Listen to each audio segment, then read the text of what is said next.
Hello friends, तो आप सभी कैसे हो। दोस्तों, आप सभी का स्वागत है आज के इस लेटेस्ट क्लास में दोस्तों और आज का यह लेटेस्ट क्लास जो है हमारा विद्युत धारा ऑब्जेक्टिव का जो सेशन चल रहा है दोस्तों, उसका पार्ट 3 है।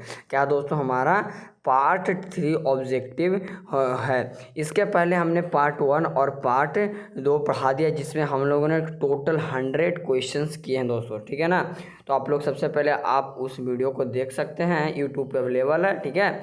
और आज के इस दोस्तों हम लोग इस क्लास में 101 से लेकर 101 से लेकर दोस्तों हम लोग 142 तक जो है दोस्तों क्वेश्चंस करेंगे। हमारा टारगेट था कि इस चैप्टर से 150 क्वेश्चंस करें, बट कोई बात नहीं, हम लोगों ने 142 क्वेश्चन जो है पूरे तैयार किए इस चैप्टर से। तो आइए आज का भी क्वेश्चन से देखते हैं। 101 नंबर क्वेश्चन क्या कहता है कि किसी तार का प्रतिरोध, क्या दोस्तों, किसी तार का प्रतिरोध R है, लंबाई L, अनुप्रस्थ काट के क्षेत्रफल A तथा विशिष्ट प्रतिरोध रो हो, तब क्या होगा। R बराबर फॉर्मूला पूछ रहा है दोस्तों। अच्छा, एक लंबाई के संदर्भ में मैंने आपको R का एक फॉर्मूला बताया था, रो इंटू एल बटा ए होता है, ठीक है ना। तो रो इंटू एल बटा ए कौन से ऑप्शन में आपको दिख रहे हैं, तो ऑप्शन नंबर हमारा ए ही क्या है, करेक्ट आंसर है, ठीक है। आइए क्वेश्चन नंबर देखिए, ये क्या कहता है, विशिष्ट प्रतिरोध या प्रतिरोधकता का मात्रक क्या होता है। अच्छा, प्रतिरोध का मात्रक ओम होता है और विशिष्ट प्रतिरोध का मात्रक हमारा क्या होता है दोस्तों, ओम मीटर होता है, ठीक है ना। यानी कि ऑप्शन नंबर हमारा क्या हो जाएगा, ए हो जाएगा। अगला क्वेश्चन, विशिष्ट प्रतिरोध की बीमा क्या होगी दोस्तों, आप लोग जवाब देने का प्रयास करिए।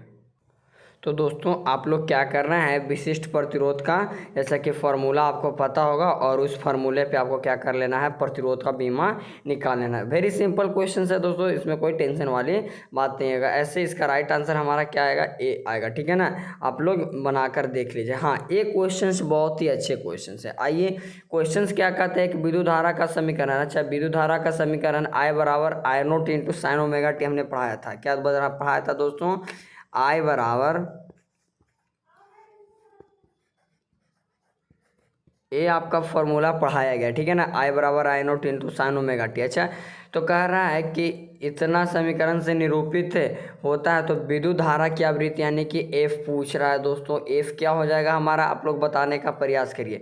अच्छा, ये जो समय के सापेक्ष होता है ओमेगा, यही हमारा क्या होता है दोस्तों। सबसे पहले आइए, ये ओमेगा का मान होता है यानी कोणीय आवृत्ति का, यानी कि W बराबर हमारा कितना होता है दोस्तों, तो W बराबर हमारा क्या दिया गया है, 100 पाई दिया गया। और बट्टा में क्या होता है, 2 पाई F होता है दोस्तों। तो बट्टा में 2 से 2 पाई से भागा दे देंगे तो पाई से पाई कैंसिल, और 2 पाई से क्या 2 से हो जाएगा 50, यानी कि 50 कौन सा ऑप्शन में आपको दिख रहा है। अच्छा देखिए दोस्तों, ये 2017 में पूछा गया, ठीक है ना। आपको सिंपली कुछ नहीं, जो है टी के साथ रहता है, अगर आवृत्ति निकालने कहेगा तो जितना मान दिया रहेगा ना दोस्तों, उसमें से 2 पाई का क्या कर लेना है, भागा कर देना है। आपका कट कुट के कितना आ जाएगा, 50 आ जाएगा, ठीक है, जो कि ऑप्शन नंबर हमारे बी में उपस्थित है, ठीक है ना। ऐसे क्वेश्चंस हमने आपको बहुत सारे करवाए गए थे इस क्लास में, ठीक है। हाँ, आइए अगला क्वेश्चन देखते हैं ध्यान से क्या कहता है, ठीक है। क्वेश्चन नंबर क्या कहता है, 128 देखिए क्वेश्चन नंबर का, कि जिनमें प्रत्येक का विद्युत वाहक तथा आंतरिक प्रतिरोध R है, प्रतिरोध R के सिरों के बीच समानांतर क्रम में क्या जोड़ी गई है, तो प्रतिरोध को दी गई शक्ति क्या होगी। प्रतिरोध को दी गई शक्ति क्या होगी दोस्तों, आप लोग बताने का प्रयास करिए।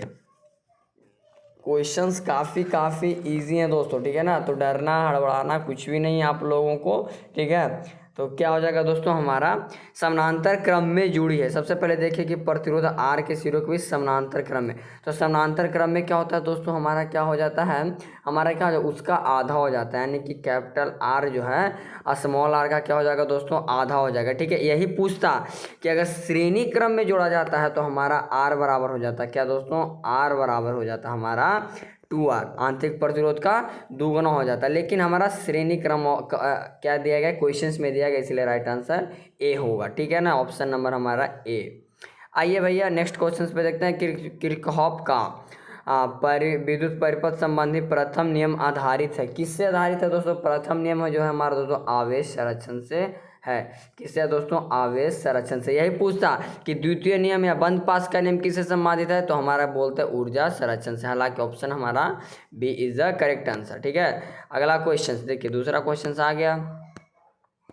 क्वेश्चन पूछने का तरीका देखिए, कह रहा है किरचॉफ का पास नियम द्वितीय नियम किसके संरक्षण से, किसके संरक्षण पर सिद्धांत पर आधारित है, तो ऊर्जा संरक्षण के सिद्धांत पर आधारित है, कंजर्वेशन ऑफ एनर्जी पर आधारित है। ठीक है ना दोस्तों। आइए, प्रत्यावर्ती विभव लगाने पर एक दिष्ट धारा उत्पन्न करने वाले संयंत्र का नाम बताइए। उस यंत्र का नाम बताइए जो प्रत्यावर्ती विभव पर लगाने पर एक दिष्ट धारा उत्पन्न करता है। आप लोग बताइए 131 का क्वेश्चन क्या राइट आंसर क्या होगा, तो हमारा क्या लगाया जाता है दोस्तों? डीसी लगाया जाता है। डीसी यानी कि डायरेक्ट करंट लगाया जाता है, यानी कि डिस्ट कार्य। ऑप्शन नंबर हमारा ए इज द करेक्ट आंसर। ठीक है ना। आइए अगला क्वेश्चन देखते हैं। हाँ, ये क्वेश्चन से दोस्तों आपको अभी नहीं बनाने, कि हमने आपको नहीं पढ़ाया है। ठीक है ना, कोई बात नहीं। कहता है निम्न में से अशुद्ध कथन है। अशुद्ध कथन क्या होगा? 133 का राइट आंसर बताइए। अशुद्ध कथन, अच्छा एक एक पढ़ के देखते हैं। हीट स्टोन सेतु यानी कि हीट स्टोन ब्रिज जो है अधिकतम सुग्राही होता है जब प्रतिरोध समान कोटि के हों। ये तो भाई बिल्कुल सही बात है। कहता है किरचॉफ का दूसरा नियम ऊर्जा संरक्षण को, ये भी सही है।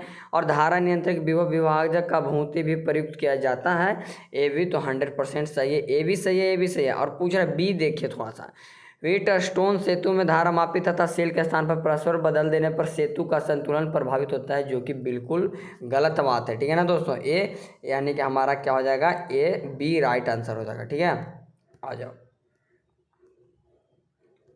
हाँ, ये क्वेश्चन से आपको HW के फॉर्म में दिया जा रहा है, पूछ रहा है जो आप लोग को बता देना है। पाठ्यांक समान रहता है तब क्या निकालना है हमारा? IR बराबर निकालना है, IP बराबर निकालना है, IQ बराबर निकालना है। जो आपका आप बनाने के बाद जो आपका आंसर सही आएगा दोस्तों, उसी को हम लोग क्या कर देंगे। हालांकि इसका जैसे कि दोस्तों चित्र क्या कहता है, चित्र में ऐसे बोल रहा है कि संलग्न परिपथ में P बराबर R है तथा स्विच S को खुले अथवा बंद होने पर धारा मापी G का मान, G पाठ्यांक समान रहता है, तब हमारा क्या हो जाएगा? अच्छा, G पाठ्यांक की समान रहेगा तब तो हमारा आई थिंक जैसे कि IR बराबर हो जाएगा IG। IR बराबर क्या हो जाएगा? IG, जो कि ऑप्शन नंबर आपको देखते हैं। हाँ, ऑप्शन नंबर हमारा ए में उपस्थित है। IR बराबर IG होगा। आपका एक्सप्लेनेशन हम इस चैप्टर का जो ख़त्म होने वाला है उसके लास्ट में जो है वीडियो एक और आने वाला है कल, उसमें हम लोग ज़रूर इन सारे क्वेश्चन जितने भी अभी तक हमने ड्रॉप किए सारे का हम लोग एक वन शॉट लाने वाले हैं। ठीक है, आइए। विद्युत परिपथ के किसी बिंदु पर सभी धाराओं का बीजगणितीय योग क्या होता है? हालांकि हमारा शून्य होता है। ठीक है ना, संधि का नियम जिसे हम लोग कहते हैं। कहता है दो सेलो, एक क्वेश्चन हो चुका है दोस्तों, याद रखिएगा। दो सेलो जिनका विद्युत वाहक बल इतना है तथा आंतरिक प्रतिरोध इतना है तो समानांतर क्रम में जोड़ा जाता है। तो पहले का विद्युत वाहक बल और दूसरे की क्या होती था? आंतरिक प्रतिरोध, जो कि ऑप्शन नंबर हमारा बी में दिखाई दे रहा है। ठीक है ना। आइए भैया नेक्स्ट क्वेश्चन पे चलता है। विभवमापी के तार की लंबाई बढ़ा देने पर संतुलन बिंदु क्या होता है? तो संतुलन बिंदु क्या हो जाएगा दोस्तों? हमारा अधिक लंबाई पर होगा कि कम लंबाई पर होगा या फिर उतना ही लंबाई पर होगा? आप लोग बताइए 137 का राइट आंसर क्या होगा? तो हमारा क्या होगा दोस्तों? जब लंबाई बढ़ाएंगे तो ये भी हमारा अधिक लंबाई पर जो होगा हमारा संतुलन बिंदु प्राप्त होगा। अगला क्वेश्चन से, विभवमापी के प्रयोग में जब धारा मापी में शून्य विक्षेप मिलता है तो धारा का प्रवाह होता है। धारा का प्रवाह कब होगा? जब विभवमापी में हमारा क्या होगा दोस्तों? शून्य विक्षेप मिलता है, तब धारा का प्रवाह जो होता है दोस्तों हमारा परिपथ में नहीं होता है, परिपथ में नहीं होता। ठीक है ना, ये बात याद रखना है। हालांकि ऐसे ऐसे सवाल बहुत बार क्वेश्चंस रिपीट हो चुके हैं। ठीक है ना, बहुत बार हमने कराए भी ऐसे क्वेश्चंस। अगला क्वेश्चंस कहता है क्या है? किसी चालक का विशिष्ट प्रतिरोध बढ़ता है, कब बढ़ेगा दोस्तों? 2018 में पूछा गया। आप लोग बताइए कि किसी चालक का विशिष्ट प्रतिरोध बढ़ता है तो हमारा क्या होगा? तापमान, अगर हमारा टेम्परेचर जो है दोस्तों, टेम्परेचर बढ़ेगा तो हमारा जाहिर सी बात है कि हमारा ये भी बढ़ेगा, यानी कि तापमान बढ़ने से। That is the right answer of question number 139। कहता है व्हीट स्टोन सेतु से तुलना करते हैं, प्रतिरोध का करते हैं, विभवांतर का, धाराओं का, सभी का। बताइए दोस्तों किसका हम लोग तुलना करते हैं? तो हम लोग विभवांतर का करते हैं, यानी कि वोल्ट को मापते हैं। ठीक है ना, देख रहे हैं, ये लगातार 17 में क्वेश्चंस पूछे, 17 में कितने क्वेश्चंस आते हैं इस चैप्टर से। तो आपको कभी भी हल्के में नहीं लेना है इस चैप्टर को, ठीक है ना। अगर हल्के में होता तो हम 150 क्वेश्चंस अराउंड थोड़ी कराते हैं, जैसे सारे चैप्टर में हो रहा था 100, इसमें क्यों हमने इस नंबर ऑफ क्वेश्चंस बढ़ाए, क्योंकि इससे एग्जाम में बार बार पूछे जाते हैं, ठीक है ना दोस्तों। तो आपको याद रखना है, कहता है तांबा का कार्यफलन होता है, क्या होता है दोस्तों तांबा का कार्यफलन, बताइए। तो तांबा का कार्यफलन कुछ इलेक्ट्रॉन वोल्ट होता है, इलेक्ट्रॉन वोल्ट ही तो काम करता है।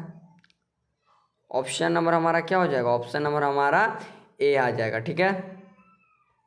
आइए, सौर ऊर्जा का स्रोत होता है, सौर ऊर्जा का स्रोत आप लोग बताइए। सौर ऊर्जा का स्रोत क्या होता है, न्यूक्लियर संलयन होता है, ठीक है ना। आप लोग को राइट आंसर भी हो गया। सो दोस्तों इस प्रकार जो है ना आज के इस क्लास में हमारा करंट का, अरे और क्वेश्चंस हैं नहीं, क्वेश्चन शायद ये सब हो चुके हैं, ठीक है। तो इस चैप्टर से दोस्तों हमने 142 क्वेश्चंस किए, कितना क्वेश्चंस किए दोस्तों एक बार बता दीजिए, 142 क्वेश्चंस किए विथ एक्सप्लेनेशन, एकदम अच्छे तरीके से जो जिसे कहा जाता है दोस्तों हम लोगों ने किया, ठीक है ना।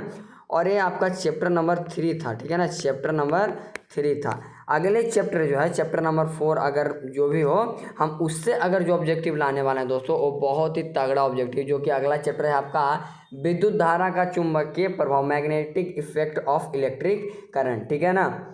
इस चैप्टर से भी हम लोग कोशिश करेंगे 100 क्वेश्चंस करने का, ठीक है, ताकि जो है आप लोग का कॉन्सेप्ट क्लियर हो सके दोस्तों। अगर when your concept is clear then you attempt every question, okay. तो आप लोग को ध्यान में रखता है। सी यू सून दोस्तों, बाय बाय, टेक केयर। अगले पार्ट 1 जो आने वाला है हमारा किसका आने वाला है, चैप्टर नंबर 4 का आने वाला, किसका, चैप्टर 4 का, ठीक है ना। तो आप लोग तैयार रहिएगा इसको, है ना। और दोस्तों जाते जाते अपने दोस्तों के पास इसको शेयर जरूर करें। जय हिंद दोस्तों, bye bye, take care, love you to all, see you soon, ठीक है दोस्तों, बाय।